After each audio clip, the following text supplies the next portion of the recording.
आज का वचन सुनने से पहले एक सवाल है,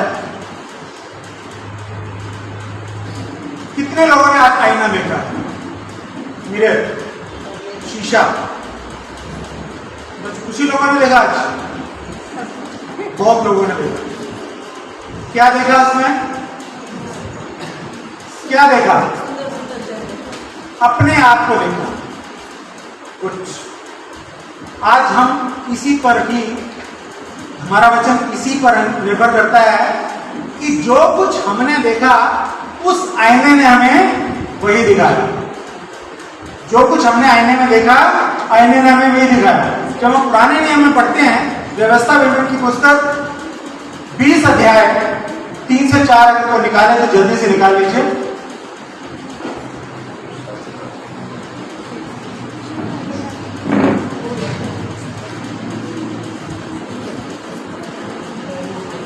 व्यवस्था की पुस्तक 20 अध्याय 3 और 4 जल्दी से।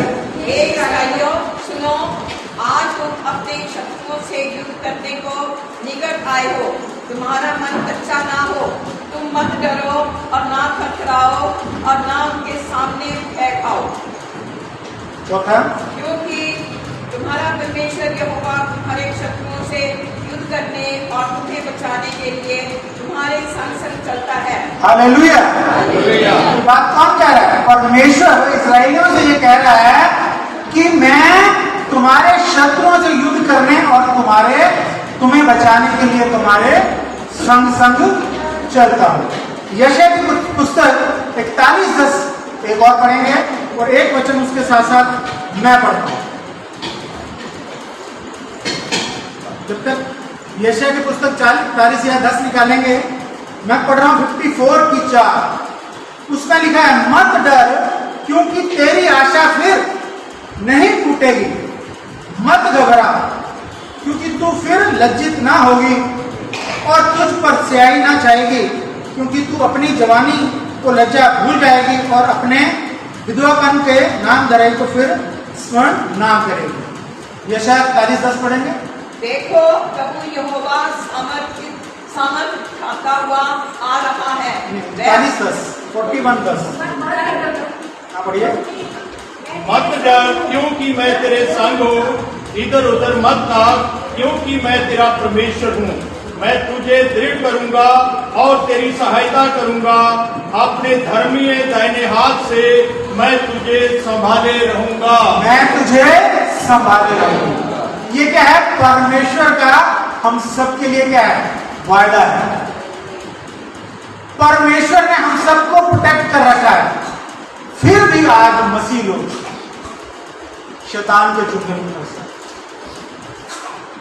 परेशानियों में फंसे हुए हैं। हमारा कॉन्फिडेंस क्यों डगमगा जाता है?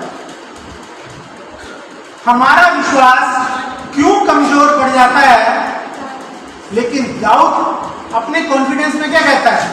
भजन संहिता 3:3 में दाऊद कहता है, परंतु हे यहोवा, तू मेरे चारों और मेरी ढाल है, तू मेरी महिमा और मेरे मस्तक को ऊंचा करने वाला। ये दाऊद का पॉजिटिव कन्फेशन है। क्या कहता है वो? तू मेरे चारों और मेरी ढाल है।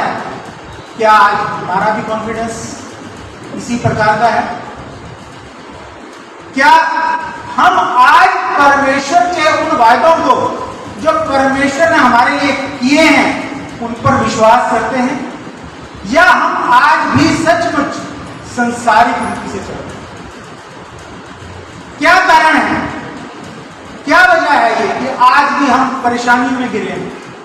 किसी के घर में शांति नहीं है, किसी के परिवार में शांति नहीं है, किसी के हस्बैंड वाइफ में शांति नहीं है, किसी के बच्चों के बीच में शांति नहीं है। रीजन क्या है इसका क्या आंसर है? हमारा अंगीकार, हमारा कन्फेशन, जो हमारे जीवन का आईना है, जो हमारे जीवन का आईना है। और जहां हमारा कन्फेशन गलत होता है, वहां क्या होता है? शैतान की एंट्री हो जाती है। जहां हम अपने मुंह के अंगीकार से वो गलत तरीके से इस्तेमाल करते हैं, वहां शैतान अपना काम कर रहा है। इसका रीजन क्या है? क्या क्या कारण है इसके? दो कारणों को हम जानने की कोशिश करेंगे। पहला कारण है हमारा गलत अंगीकार, यानी गलत कन्फेशन। जैसे हमने सबने हाथ खड़ा किया, आज हमने सबने आईना देखा और उस आईने में क्या देखा? हमने अपनी शक्ल देखी। हमने क्या देखा? अपनी शक्ल देखी। उसी प्रकार एक अभिषिक्त व्यक्ति, एक विश्वासी, जो मुंह से बोलता है उसका वो फल भोगता है। जो भी वो बोलता है उसका फल भोगता है। यानी कि जो भी हमारे मुंह का कन्फेशन है, जो भी हमारे मुंह से निकलता है, वो एक ना एक दिन पूरा जरूर है। लेकिन जब हम नेगेटिव बोलते हैं तो हमारे ऊपर जो परमेश्वर पवित्र आत्मा की राउंडिंग होती है वो क्या होती है? शून्य हो जाती है। क्यों? क्योंकि हम अनर्थ शनर्थ होते हैं।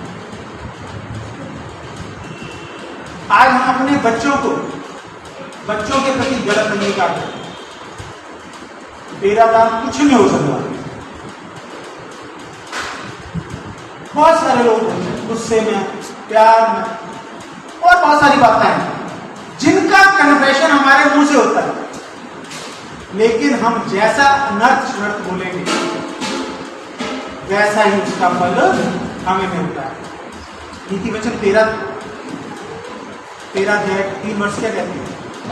जो अपने मुंह की चौकसी करता है वह अपने प्राण की रक्षा करता है, परंतु जो गाल बजाता है उसका विनाश हो जाए।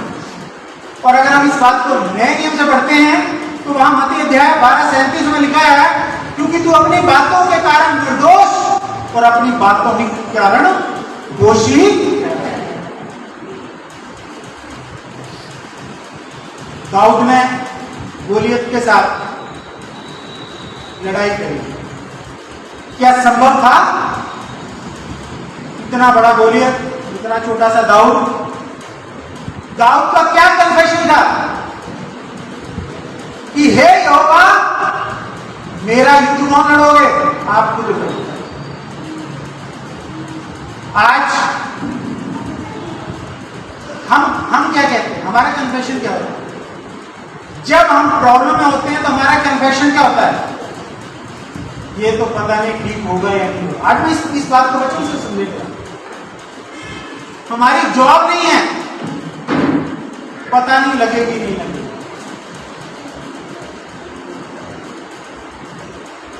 ये जो कन्फेशन है वो हमारी जिंदगी में नेगेटिव फल लेके आता है। हमारे मुंह का अंगीकार जो है वो हमेशा पॉजिटिव होना चाहिए। मुंह से शब्द निकले, चाहे वो अपनों के लिए हो चाहे वो गैरों के लिए हो, उसके बीच में कर्ज कभी नहीं होना चाहिए।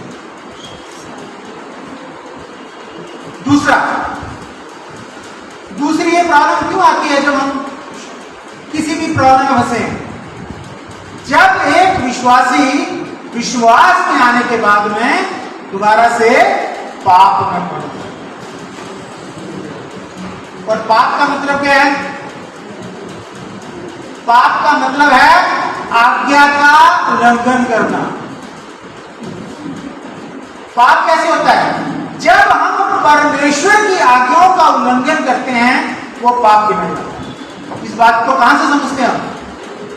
उत्पत्ति की पुस्तक में परमेश्वर ने आदम और हवा को आत्मिक दशा में रखा है, मौत नहीं थी, लेकिन उन्हें क्या आज्ञा दी थी? तुमने सब कुछ करना है लेकिन एक वृक्ष, इसका फल नहीं खाना। उन्होंने क्या किया? उस वृक्ष का फल गया। जिनके पास जीवन था उनके पास क्या आई? मौत। और मौत की शुरुआत कहां से हुई? उसी दिन से। परमेश्वर ने जो सृष्टि बनाई थी वो इसलिए नहीं बनाई थी कि इस सृष्टि में मौत है। परमेश्वर की इच्छा, परमेश्वर ने इंसान को किसके स्वरूप बनाया? अपने स्वरूप। परमेश्वर ने इंसान को अपने स्वरूप बनाने का मतलब क्या था? अपने जैसा। लेकिन इंसान ने क्या किया? इंसान ने क्या किया? आज्ञा का उल्लंघन किया। और बाइबल ये बताती है आज्ञा का उल्लंघन करने का मतलब है पाप। वो चाहे छोटी से छोटी आज्ञा हो, चाहे बड़ी से बड़ी आज्ञा, कहां से आ सकती है? अभी इस बात को याद रखना, आगे हम इस बात को जानेंगे। हमारे नेगेटिव सोचने से, नंबर 1, नेगेटिव सोचना बंद करो। किसी भी काम के लिए हमेशा पॉजिटिव सोचो। क्यों? क्योंकि खुदा हमारे साथ। परमेश्वर का वचन क्या कहता है? अपना बोझ मुझ पर डाल, मैं तुझे संभालूंगा। लेकिन हमने क्या कर रखा है? अपना बोझ अपने सिर पे उठा रखा। और जब हम अपना बोझ अपने सिर पे उठा लेते हैं तो क्या होता है? नेगेटिव सोचने लगता कि पता नहीं क्या होगा। दूसरा, नेगेटिव देख ले, उसका परिणाम क्या होगा? नेगेटिव। तीसरा, बुरे चाल चलन से, उसका परिणाम क्या होगा? नेगेटिव होगा। बुरी देह की क्रियाओं से उसका इंपैक्ट क्या आएगा? नेगेटिव होगा। बुरी संगति से, बुरी संगति में जाने से उसका इंपैक्ट क्या होगा? नेगेटिव होगा। घमंड या क्रोध, इसका इंपैक्ट भी क्या होगा? नेगेटिव। और ये जितने भी बातें हैं ये परमेश्वर की आज्ञा के विरुद्ध है। जब हम इनमें से छोटी छोटी बातों को तोड़ते हैं तो क्या करता है शैतान को हम लीगल एंट्री देते हैं। लीगल एंट्री मतलब समझते हैं? कानूनन एंट्री दे देते हैं। क्योंकि परमेश्वर ने एक बाड़ा हमारे आगे लगा दिया। ये भी जानेंगे हम कौन कौन से बाड़े। हम कवर हैं, लेकिन जब हमारा कन्फेशन या हमारा अंगीकार गलत होता है तो हम एक विंडो ओपन कर देते हैं। शैतान के लिए एक विंडो ओपन कर देते हैं ताकि शैतान उन कामों को हमारे जीवन में शुरुआत करे। इसलिए आज मैं प्रभु का दास होने के नाते सबसे रिक्वेस्ट करूंगा कि ना अपने जीवन में अनर्थ बोलें, ना अपने जीवन में व्यर्थ बोलें, क्योंकि जो बोलोगे उसकी ही कटनी काटोगे। अगर एक अभिषिक्त व्यक्ति है, हम प्रार्थना कराने जाते हैं, क्या होता है? परमेश्वर हमारी प्रार्थनाओं को सुनता है। प्रभु यीशु मसीह हमारी प्रार्थनाओं को सुनता है। क्यों? क्योंकि प्रभु का अभिषेक हमारे जीवन में काम करता है। बोलता कौन है? प्रभु का दास। सुनता कौन है? होली स्पिरिट, प्रभु यीशु मसीह। जब वो सुनता है तो उन कार्यों को पूरा करता है। परमेश्वर का वचन कहता है एक विश्वासी के चारों ओर परमेश्वर के कितने बाड़े हैं? 3 बाड़े हैं। ध्यान, 3 तरह की प्रोटेक्ट लेयर हमारे इर्द गिर्द। एक लेयर नहीं, 3 लेयर। आज हम ये भी जानेंगे कि वो 3 लेयर कौन सी है। सबसे पहले हमने क्या जाना कि हमारे मुंह का गलत अंगीकार हमारे जीवन में कोई ना कोई कठिनाई पैदा करता है। हम किसी और को दोषी न ठहराएं इसके। हम खुद को जांचें कि सच में हम अपने घर में, अपने परिवार में, अपने बच्चे, हस्बैंड, वाइफ या अपने बुजुर्गों के साथ हमारा ट्रीटमेंट क्या चल रहा है, किस तरह का ट्रीट कर रहे हैं हम, किन शब्दों का प्रयोग कर रहे हैं हम। अगर हम उन शब्दों को अच्छे शब्द नहीं बोल सके तो कम से कम गलत शब्दों का भी इस्तेमाल ना करें। अब हम जानेंगे कि परमेश्वर ने हमारे लिए 3 तरह की प्रोटेक्शन लेयर कौन सी डाली। तीन तरह की लिया। पहली स्वर्ग दूतों का बाड़ा, दूसरा आग का बाड़ा, और तीसरा सबको पता है, बताएगा कौन? किसका? वो तो हो गया, पवित्र लहू का बाड़ा। गुड, यीशु मसीह के लहू का बाड़ा। कितने लोग हैं अपने दिन की शुरुआत प्रार्थना से सच में करते हैं? और कितने लोग हैं जो अपनी जब निंद्रा लेते हैं सोने के समय भी उस दिन के जो अच्छा परमिशन निकाला उसके लिए प्रार्थना करते? Very good. हमारे दिन की शुरुआत कैसे होनी चाहिए? परमेश्वर के साथ प्रार्थना के द्वारा कि परमेश्वर प्रभु यीशु मसीह आज का दिन हमारा आना जाना आपके नाम से मुबारक हो। आज के दिन की तमाम योजनाएं हम आपको सौंप। हम क्या करते हैं? सारी योजना खुद बनाते हैं, मैंने ये करना वो करना वो करना वो करना। पूरी कितनी होती? शाम को कहते हैं ये भी रह गया वो भी रह गया, क्योंकि हम अपनी बुद्धि का प्रयोग करके अपने जीवन में आगे बढ़ते। जब हम अपनी बुद्धि का प्रयोग करके ना परमेश्वर की बुद्धि के साथ आगे बढ़ेंगे तो हमारे दिन के सारे कार्यों में क्या होगा? आशीष। हालेलुया। वचन संहिता 34। अब हम इन तीनों चीजों को वचन के माध्यम से जानने की कोशिश करेंगे कि सच में ये है या नहीं है। पहली कौन सी बताई हमने? स्वर्ग दूतों का बाड़ा। और दूसरी कौन सी बताई हमने? आग का बाड़ा। और तीसरी परमेश्वर के प्रभु यीशु मसीह के लहू। वचन संहिता 34 आप निकाले, और कोई जना इसे इंग्लिश में जरूर पढ़ना बाद में। वचन संहिता 34। यहोवा के डरवैयों के चारों ओर उसका दूत छावनी किए हुए उसको बचाता है। क्या लिखा? यहोवा के डरवैयों के चारों ओर उसका दूत छावनी किए हुए उनको बचाता है। लेकिन इंग्लिश में इसकी क्लैरिटी और है, पढ़ेंगे जरा इंग्लिश में। The angel of the Lord The angel of the Lord encamps around इनकैम्प मतलब छावनी, around those हाँ, who fear him and deliver who them. fear him। जो परमेश्वर का डर भय मानते हैं, जो डर भय में रहते हैं, उसकी आज्ञाओं में रहते हैं, परमेश्वर के स्वर्गदूत उनकी रक्षा करते हैं। Hallelujah, hallelujah. आइए हम एक स्टोरी से इस बात को समझने की कोशिश। अय्यूब की पुस्तक, अय्यूब के बारे में सबने जाना हो। कैसा व्यक्ति था? परमेश्वर का डर मानने वाला, परमेश्वर का डर मानने वाला था, लेकिन उसके साथ अनहोनी हुई। क्यों हुई? आज हम ये जानने की कोशिश करेंगे। एक धर्मी पुरुष जिसके जीवन में अनहोनी हुई, ये सिर्फ परीक्षा नहीं थी, ये कोई परमेश्वर की परीक्षा नहीं थी। आज हम इसी बात को गहराई से जानने की कोशिश करेंगे। निकालिए अय्यूब की पुस्तक 1 से 10 तक जल्दी से।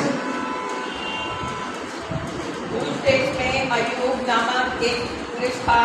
वह खरा और सिस्टर एक पहला अध्याय 6 से 10। एक दिन यहोवा परमेश्वर के पुत्र उसके सामने उपस्थित हुए और उनके बीच शैतान भी आया। एक मिनट, एक दिन यहोवा परमेश्वर के पुत्र, लेकिन जब हम इंग्लिश बाइबल में पढ़ते हैं इसे तो वहां लिखा है एंजल, स्वर्गदूत। थोड़ा सा समझने की जरूरत है। यहां लिखा है एक दिन यहोवा के पुत्र उसके सामने उपस्थित हुए और उनके बीच शैतान भी आया। लेकिन इंग्लिश में क्या लिखा है? स्वर्गदूत। आगे बढ़िए सिस्टर। यहोवा ने शैतान से पूछा, हाँ। तू कहाँ से आता है? शैतान ने यहोवा को उत्तर दिया, पृथ्वी पर इधर उधर घूमते फिरते और डोलते डोलते आया हूँ। क्या लिखा है? पृथ्वी पर इधर उधर दौड़ते फिरते आया हूं। इसका मतलब शैतान आज भी पृथ्वी पर इसी प्रकार घूमते फिरते और दौड़ते दौड़ते आता है। ये तो सत्य है। आगे बढ़िए।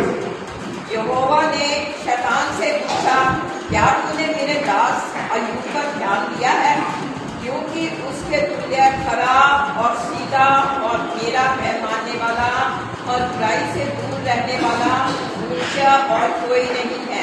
यहां क्या कहते हैं?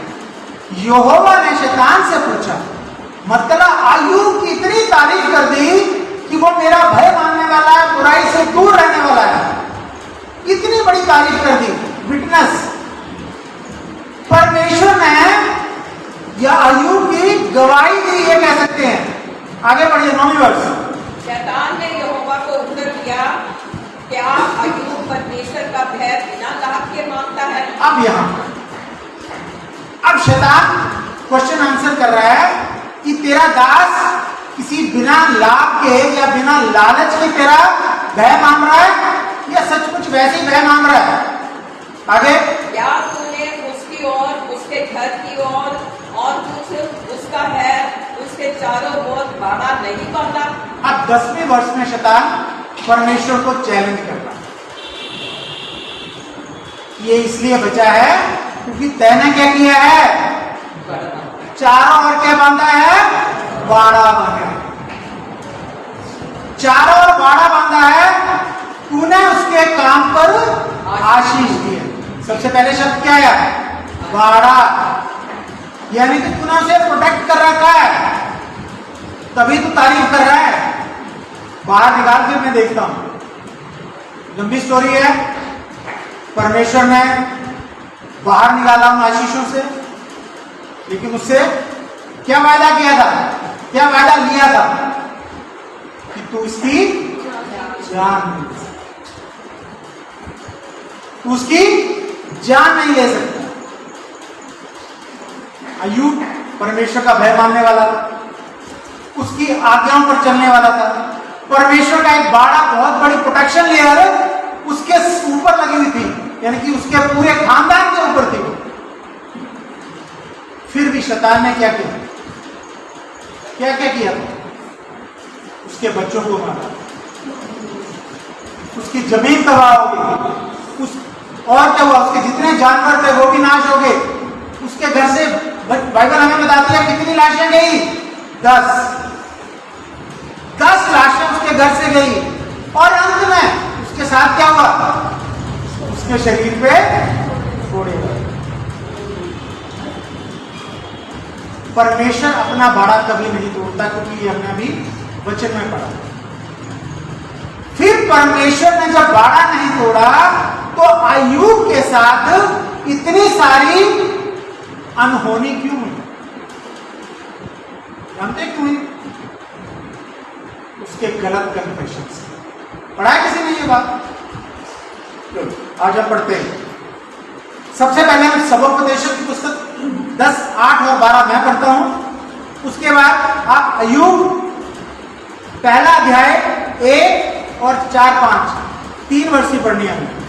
सबोपदेशक 10, 8 और 12 में क्या लिखा है? जो गड्ढा खोदेगा वह उसमें गिरेगा, और जो बाड़ा तोड़े उसको सर्प डसेगा। और 12वें वर्ष में लिखा है, बुद्धिमान के वचनों के कारण अनुग्रह होता है, परंतु मूर्ख अपने वचनों के द्वारा नाश होते हैं। इसे कोई इंग्लिश में पढ़ दे। सबोपदेशक 10 की 12। Words from the mouth of the wise are gracious, but fools are consumed by their own lips. But fool is consumed by his own lips. मतलब क्या है? मूर्ख का मन उसके विपरीत रहता है। इसे क्लैरिटी से और जानने की कोशिश करेंगे हम। पढ़िए जी अय्यूब 1, 4 और 5 जल्दी से निकालिए। किसने निकालिए? उस देश में अय्यूब नामक एक पुरुष था। वह खरा और सीधा था और परमेश्वर का भय मानता और बुराई से दूर रहता था। क्या था? खरा और सीधा था, परमेश्वर का भय मानता था, बुराई से परे रहता था। चौथी वर्ष पारी से एक दूसरे के घर में खाने पीने को जाया करते थे और अपनी तीनों बहनों को अपने संग खाने पीने के लिए बुलवा भेजते थे। क्या लिखा है? उसके बच्चे क्या करते थे? खाने पीने जाया करते थे। 5वीं वर्ष पढ़ी। जब भोज के दिन पूरे हो जाते तब अय्यूब उन्हें बुलाकर पवित्र करता और बड़े भोर को उठकर उनकी गिनती के अनुसार होम बलि चढ़ाता था, क्योंकि अय्यूब सोचता था कदाचित मेरे लड़कों ने पाप करके परमेश्वर को छोड़ दिया हो। इसी रीति अय्यूब सदैव किया करता था। हालेलुया। क्या आज हम अपने बच्चों के लिए ऐसी प्रार्थना करते हैं? हो सकता है हमारे बच्चे उस रास्ते पर हों जो परमेश्वर की आज्ञाओं के विरुद्ध है। अय्यूब क्या करता था? उनके लिए प्रार्थना करता था कि ये परमेश्वर के कहीं कोप में ना आ जाए। क्या आज हम ऐसा करते हैं? वो अच्छा इंसान था, धर्मी मनुष्य था, परमेश्वर उसकी गवाही देते हैं, लेकिन उसके बावजूद भी उसके ऊपर कष्ट आता है। क्यों आता है? इसे भी हम जानने की कोशिश करते हैं। यह है इस स्टोरी का जो पॉइंट है। अय्यूब की पुस्तक 3 अध्याय 25 और 26 पढ़िए। क्योंकि जिस डरावनी बात से मैं डरता हूँ वही मुझ पर आ पड़ती है, और जिस बात से मैं भय खाता हूँ वही मुझ पर आ जाती है। मुझे ना तो चैन, ना शांति, ना विश्राम मिलता है, परंतु दुख ही दुख आता है। ये कौन बोल रहा है? अय्यूब। पॉजिटिव बोल रहा है? नेगेटिव क्या पॉजिटिव बोला है अय्यूब ने? नहीं। परमेश्वर का भय मानता था, परमेश्वर की आज्ञाओं पर चलता था, और तो और परमेश्वर ने अय्यूब की गवाही दी कि इस जैसा तो मेरा दास ही नहीं है कोई, इससे बड़ी गवाही तो नहीं हो सकती। लेकिन अय्यूब ने क्या किया? पंजाबी में तब पता से इतना ही होना है ना इसमें।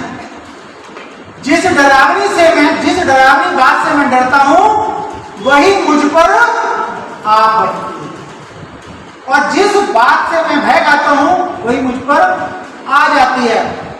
मैं उनका ना नींद आंदी है ना चैन आंदा, बस मेरे अगे दुखी। ये अय्यूब का क्या था? कन्फेशन। इस कन्फेशन की वजह से उसको क्या डर था? उसको ये डर था कि ये शैतान को कहीं मार ना दे, मेरे बच्चों को ना मार दे, मुझे ये ना हो जाए, मेरे परिवार को ना हो जाए, मेरे जानवरों को ना हो जाए। लेकिन इसके विपरीत जब उसने सोचा, विचारों में भी गलत कन्फेशन उसने डाला, और उसका रिजल्ट क्या निकला?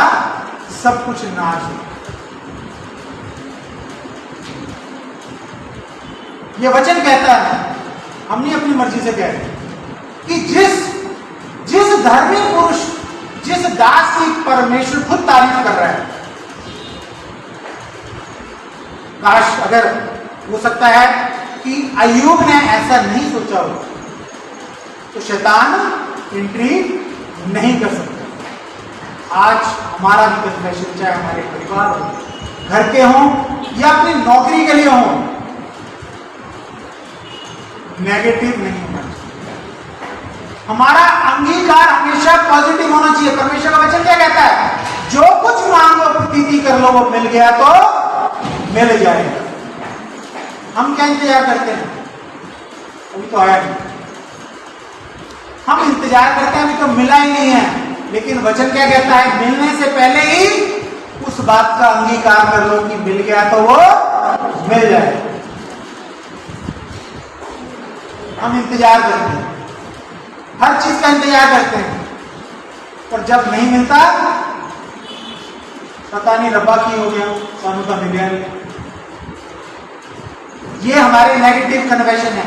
जैसे कन्फेशन क्या दिया, अय्यूब ने क्या कहा, जिस डरावनी बात से मैं डरता हूं वही मुझ पर आ पड़ती है, और जिस बात का मैं भय खाता हूं वही मुझ पर आ जाती है। मुझे ना तो चैन, ना शांति, ना विश्राम मिलता है, परंतु दुख ही आता है। ये नेगेटिव कन्फेशन के कारण अय्यूब की जिंदगी में इतने सारी प्रॉब्लम। नीति वचन 18 किसके कहता है? सबको अच्छी तरह बताओ। जीव के वश में क्या है और क्या है? हमने क्या मानना है? हम क्या मानते हैं? मृत्यु। लिखा है जीव के वश में मृत्यु और जीवन दोनों होते हैं, जो उसे काम में लाना चाहे वह उसका फल भोगेगा। मतलब क्या है? हमारे मुंह का अंगीकार हमेशा पॉजिटिव होना चाहिए। चाहे हम घर से निकल रहे हैं, बाहर जा रहे हैं, जॉब पर जा रहे हैं, परीक्षा में जा रहे हैं, मैंने तो आज याद ही नहीं किया, आज तो मेरा पेपर होगा ही नहीं। क्या आप पवित्र आत्मा आपकी मदद करे? बिल्कुल नहीं। आपने पहले कह दिया, जबकि आपको क्या कहना चाहिए? जितने भी यहां दास बैठे हैं, आपने सुना होगा अक्सर, हम सब वचन को सुनने पहले अपने आप को किसके हवाले करते हैं? पवित्र। जब हम अपने आप को पवित्र आत्मा के हाथ में सौंपते हैं तो हमें लीड कौन करता है? पवित्र आत्मा। और जब पवित्र आत्मा हमें लीड करता है तो हम हमारे मुंह से वो शब्द निकलते हैं कि पवित्र आत्मा चाहता है। उसी प्रकार जब हम अपने आप को पवित्र आत्मा के हाथ में सौंपते हैं तो पवित्र आत्मा जो चाहेगा वो काम हमारे जीवन में पूरा हो जाएगा। Hallelujah, hallelujah, hallelujah. जब परमेश्वर के स्वर्गदूतों का बाड़ा हमारे इर्द गिर्द है तो हमें नेगेटिव कन्फेशन, नेगेटिव विचार नहीं करना चाहिए। अपने शब्दों को कंट्रोल करना चाहिए। एक स्टोरी, इसी शब्दों में हम एक स्टोरी को और जानेंगे जिससे आपको ये पक्का आज पता लग जाए कि सच में हमारे मुंह का अंगीकार गलत है या यहां जो खड़ा है इंसान वो वैसे ही बोले जाते हैं। एक स्टोरी को और जानने की कोशिश करें। भजन संहिता 105:4 और 15 में लिखा है, यहोवा और उसकी सामर्थ को खोजो, उसके दर्शन के लगातार खोजी बने रहो कि अभिषिक्तों को मत छुओ और ना मेरे नबियों की हानि करो। इस बात को कब बोला गया था? इस बात को पुराने नियम में पढ़ते हैं जब दाऊद वाचा का संदूक लेकर यरूशलेम में आया। और ये बात परमेश्वर की आज्ञा उसने किससे कही थी? मूसा से बताई थी। पहला इतिहास 16:22 में ये लिखा है, मेरे अभिषिक्तों को मत छुओ और मेरे नबियों की हानि, ना ही मेरे नबियों की हानि। उदाहरण के लिए पहला शमूएल 19 जब हम पढ़ते हैं तो वहां क्या है? वहां क्या देखते हैं हम? शाऊल राजा किसको मरवाने की योजना बनाता है? दाऊद। क्यों? क्योंकि दाऊद बादशाह का मान सम्मान बढ़ गया। लोग दाऊद बादशाह को शाऊल से अधिक मानने लगे थे। लेकिन जब पहला शमूएल 15 और 22 में पढ़ते हैं तो परमेश्वर द्वारा अभिषेक होने के बावजूद शाऊल की अनाज्ञाकारिता के कारण परमेश्वर ने उसे अस्वीकार कर दिया। और मुकुट किसके सर में दिया? दाऊद के सर। मुकुट किसने पहना उसके बाद? दाऊद के बाद दाऊद का ससुर कौन था?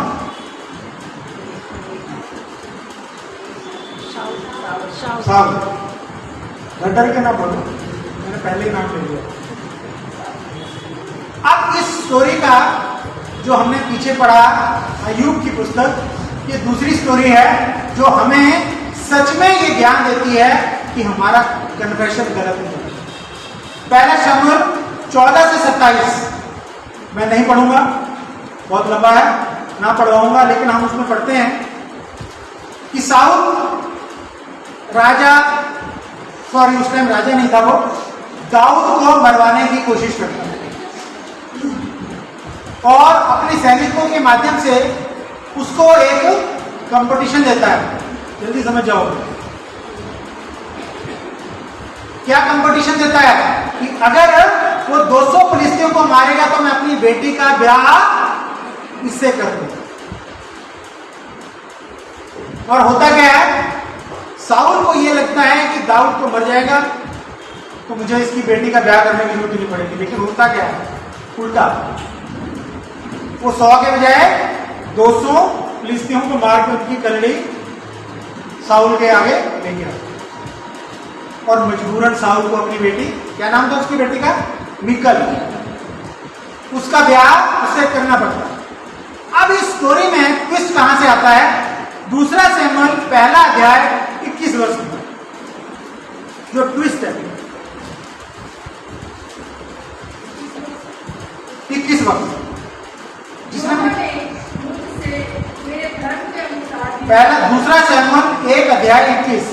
हे गिलबो पहाड़ों, तुम पर ना ओस पड़े और ना वर्षा हो और ना भेंट के योग्य उपज वाले खेत पाए जाएं, क्योंकि वहाँ शूरवीरों की ढालें अशुद्ध हो गई और शाऊल की ढाल बिना तेल लगाए रह गई। जूझे होके बस इतना ही। ये स्टोरी थोड़ी लंबी है, मैं शॉर्ट करके बता रहा हूं। साउल की मृत्यु हो जाती है तो साउल का दामाद कौन, मेरा भी तो बताया है, दाऊद, बोलो ना। साउल का दामाद कौन, दाऊद। वो बड़ा दुखी होता है, उसका ससुर की डेथ हो जाती है, बड़ा परेशान होता है। अब वो उस दुख में क्या कन्फेशन करता है, दोबारा पढ़िए जरा। वो जिस पहाड़ पर साउल की मौत होती है उस पहाड़ के लिए उसका कन्फेशन क्या है, दोबारा पढ़िए। हे गिलबो पहाड़ों, तुम पर ना ओस पड़े, क्या कर, तुम पर ना ओस पड़े, आगे, और ना वर्षा हो और ना भेंट के योग्य उपज वाले खेत पाए ना जाएं। भेंट के योग्य उपज वाले खेत पाए जाएं, क्योंकि आगे, क्योंकि वहाँ शूरवीरों की ढालें अशुद्ध हो गई हाँ। और शाऊल की ढाल बिना तेल लगाए रह गई। और लोग कहते हैं 3000 साल से इन पहाड़ों पे आज भी हरियाली नहीं, गिलबो के पहाड़ों में आज भी कुछ नहीं होता, क्योंकि दाऊद एक अभिषिक्त व्यक्ति था और उसका बोला हुआ शब्द पूरा हुआ। अय्यूब एक अभिषिक्त व्यक्ति था और उसके सोचे हुए बातें भी पूरी हुई। तो क्या यहां परमेश्वर के जितने लोग विश्वासी बैठे हैं, हमारी बातें पूरी नहीं होंगी? इसलिए हमारा कन्फेशन कभी भी नेगेटिव नहीं होना चाहिए, हमारा अंगीकार नेगेटिव नहीं होना चाहिए। नीति वचन 15 अध्याय 4 क्या कहती है, शांति देने वाली बात जीवन वृक्ष है, शांति देने वाली बात जीवन वृक्ष है, परंतु उलट फेर की बात से आत्मा दुखित होती है। और याकूब की पुस्तक 3:10-11 में क्या लिखा है, एक ही मुंह से धन्यवाद और श्राप दोनों निकलते हैं। हे मेरे भाइयों, ऐसा नहीं होना चाहिए। एक तरफ हम प्रार्थना करते हैं, दूसरी तरफ क्या करते हैं, श्राप देते हैं। पड़ोसी से लड़ाई हो जाए, तेरा तक कख नहीं रहेगा। ये तो छोटे छोटे शब्द हैं जो मुंह पे हैं लोगों के, नहीं, क्योंकि परमेश्वर का एक और वचन कहता है कि तुम अपने पड़ोसी के लिए जो कुछ मांगोगे वो किसके लिए होगा, तुम्हारे लिए। आशीष मांगोगे उसके लिए तो तुम्हारे को क्या मिलेगा?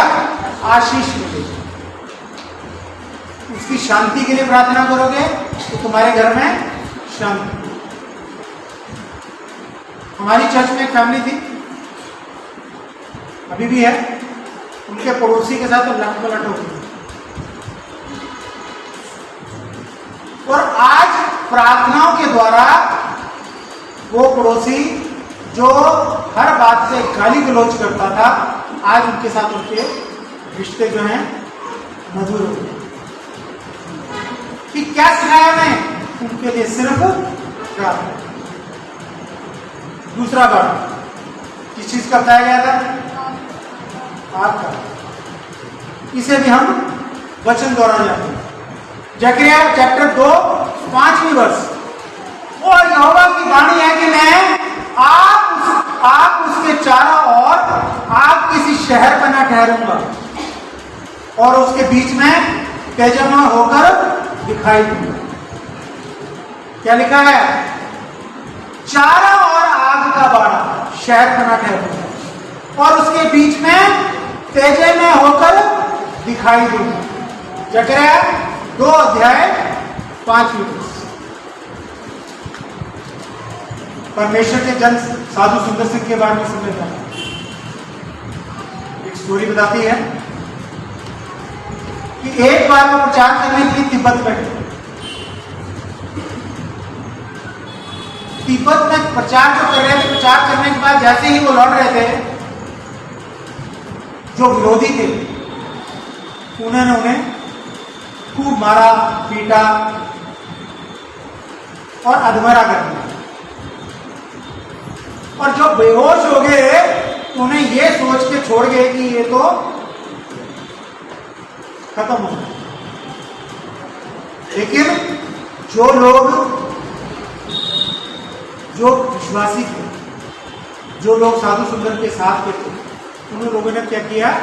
उन्हें उठाया और आप किसी घर में नहीं रखा, कोई किसी गुफा में ले गए। गुफा में ले गए, कुछ दिन तक उनका मरहम पट्टी किया, साधु सुंदर सिंह फिर ठीक हो गए। फिर एक दिन क्या हुआ? वो प्रचार करने के लिए फिर आए।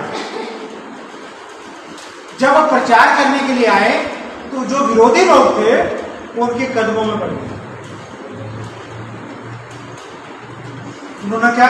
आप लोगों ने तो मुझे मारा था, आज इतनी तब्दीली आप लोगों के बीच में कैसे आ गई है? ऐसा क्या हो गया है? वो हाथ जोड़ के खड़े होकर कहने लगे बैठ के कि हमने जो देखा है उसकी वजह से हमारे अंदर प्रतिक्रिया। उन्होंने कहा तो तुमने क्या देखा? कहते हमने ये देखा कि हम आपको दोबारा मारने गए थे। हम आपको दोबारा रात के समय मारने गए थे, लेकिन हमने क्या देखा? स्वर्गदूत के हाथ में क्या थी? आग की तलवार आपके इर्द गिर्द ऐसे घूम रही। हालेलुया। तब हमने ये जाना कि सचमुच ये परमेश्वर का घर। हालेलुया। तो परमेश्वर का आग का बाड़ा हमारे साथ है। तीसरा बाड़ा किस चीज का बताया हमने? इब्रानियों की पुस्तक 9:12 से 14 निकालेंगे। कोशिश करूंगा अपने समय पे खत्म करने की।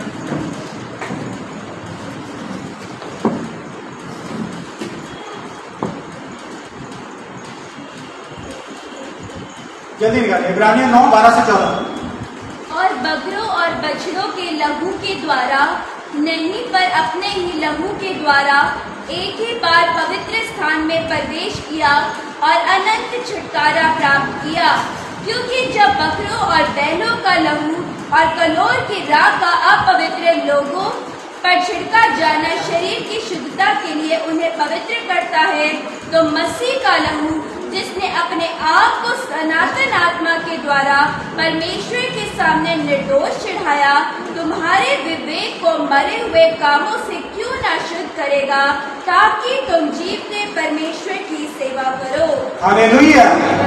ताकि तुम परमेश्वर की सेवा करो। इब्रानियों 13:12 में लिखा है, इसी कारण यीशु ने भी लोगों को अपने ही लहू के द्वारा पवित्र करने के लिए फाटक के बाहर दुख उठाया। पुरानी वाचा में, पुराने नियम में जब परमेश्वर ने इजराइलियों को मिस्र की गुलामी से बाहर निकालना तो क्या कहा था? क्या कहा था? निष्कलंक मेमने का लहू अपनी अपनी चौखटों पर लगा। ये किस चीज की होगी? ये निशानी होगी। ये निशानी होगी ताकि इस्राएलियों के पहलौठे मारे न जाए। क्या इस्राएलियों के पहलौठे मारे गए? नहीं। क्यों? क्योंकि मेमने का लहू उनकी चौखटों पर लगा। पुराने नियम में प्रायश्चित किससे होता था? मेमने के, जानवरों की लहू के द्वारा पापों का प्रायश्चित होता है। लेकिन प्रभु यीशु मसीह ने नई वाचा में, नए नियम में जब हम पढ़ते हैं, अपना लहू बहाया ताकि हमारे पापों की क्षमा हो सके और हम कहां जाएं? अनंत जीवन। Hallelujah, hallelujah. पुराने नियम में क्या था? पुराने नियम में 3 बाड़े नहीं थे। पुराने नियम में 3 बाड़े नहीं थे। लेकिन अब हमारे पास परमेश्वर की 3 प्रोटेक्शन है। 3 प्रोटेक्शन लिए 3 कवच हैं। उसके बावजूद भी हम संकटों में फंसे, परेशानियों में घिरे हुए हैं, तकलीफों में हैं। इसका मतलब कहीं ना कहीं हमारा अंगीकार गलत, नेगेटिव। हमें अपने लोगों के लिए क्या करनी है? प्रार्थना। हमने पिछले 2 दिनों में क्या क्या सीखा? बता सकता कोई? कल मैं नहीं था, लेकिन मैं पास्टर प्रदीप का मैसेज मैंने लाइव चल रहा था, उसको जरूर सुना। क्या क्या देख सुना आपने 2 दिनों में? और परसों का सबको याद रहना। अभी तो 2 ही दिन हुए, 10 दिन बाद प्रश्न पूछा जाएगा तो फिर शायद कम लोगों को याद होगा। पहला विषय था कि हम ये अंत के दिन चल रहे हैं, अपने आप को परमेश्वर के योग्य बनाएं ताकि हम उस स्वर्ग में प्रवेश करने वाले हो सके। पहले दिन हमने क्या सीखा? केवल विश्वास मात्र से आप उस स्वर्ग के वासी नहीं हो सकते, बल्कि हमें उसकी आज्ञाओं पर चलना पड़ेगा। और दूसरे दिन क्या सीखा हमने? प्रार्थना। हमें एक दूसरे के लिए प्रार्थना करनी चाहिए। हमें एक दूसरे को प्रार्थना को उठाना है। और सबसे पहले कर्तव्य क्या है? आप सबका कर्तव्य है। और सबसे पहले कर्तव्य फैमिली हेड का है, जो भी फैमिली हेड है, कि वो अपने परिवार को लेके घर में प्रार्थना है। अपने बच्चों को प्रार्थना सिखाएं हम, क्योंकि सबसे कम टाइम हमारे बच्चों के पास है। बहाने उनके पास इतने हैं, स्कूल, कॉलेज और वगैरह वगैरह, लेकिन 10 मिनट की प्रार्थना का वक्त उनके पास है। हमें उन्हें यही शिक्षा देनी। मैं कई बार रास्ते से निकलता हूं, नौजवान बच्चे इतनी गंदी गंदी गालियां दे। हमने अपने बच्चों को यही सीखा कि हमारे मुंह का अंगीकार गलत नहीं, कि जो अंगीकार, जो कुछ हमारे मुंह का अंगीकार है वो हमारे सामने आएगा। आज हमने तीन स्टोरियों से कौन कौन सी स्टोरी सुनी हमने आज? किस किस की स्टोरी सुनी? अय्यूब की और दाऊद की। जब हमने ये स्टोरी देखी तो हमने ये जाना परमेश्वर के वचन के अनुसार कि अभिषिक्त लोगों का भी अंगीकार गलत हुआ, कन्फेशन गलत हुआ, जिसके कारण उन्होंने दुख उठाए। आज दुख का कारण क्या है कि नोट कर लो, हमारा गलत कन्फेशन, छोटी छोटी बातों पर झूठ बोलना, छोटी छोटी बातों पर गलत शब्दों का इस्तेमाल करें। तो आज से हम ये वादा करें कि हमारे मुंह से कोई भी गलत शब्द नहीं निकले, तो ये जान के चलें कि इतने बड़े अभिषेक जिनकी गवाही परमेश्वर ने खुद दी, वो नहीं बचा, हम तो बहुत नीचे हैं। हमारी गवाही नहीं दी है परमेश्वर ने, लेकिन हमारी गवाही नहीं है। उससे बड़ा क्या है, परमेश्वर ने हमें नाम दिया है। वो नाम क्या है कि हम उसके बेटे और बेटियां बने। और बेटे और बेटियों का अधिकार कौन सा होता है, किसके किसके कहां होता है, किस प्रॉपर्टी पे होता है, उसके पिता की प्रॉपर्टी। और हमारे पिता कहां विराजमान है, स्वर्ग में। लेकिन जब बेटा और बेटी माँ बाप की आज्ञा का उल्लंघन नहीं करते तो क्या करते हैं, उसको उस प्रॉपर्टी से बेदखल भी कर देते।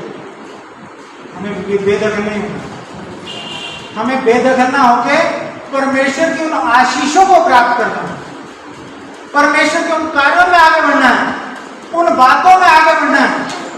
और परमेश्वर ने हमें क्या आज्ञा दी है, सबसे बड़ी आज्ञा क्या है कि जाति जाति के लोगों को जाओ, क्या करो, सुसमाचार सुनाओ। हम सबको प्रार्थना योद्धा बना, वचन का योद्धा बना। जहां कहीं भी हमें जाना है, इस परमेश्वर के वचन को आगे बढ़ाना। Hallelujah, hallelujah, hallelujah.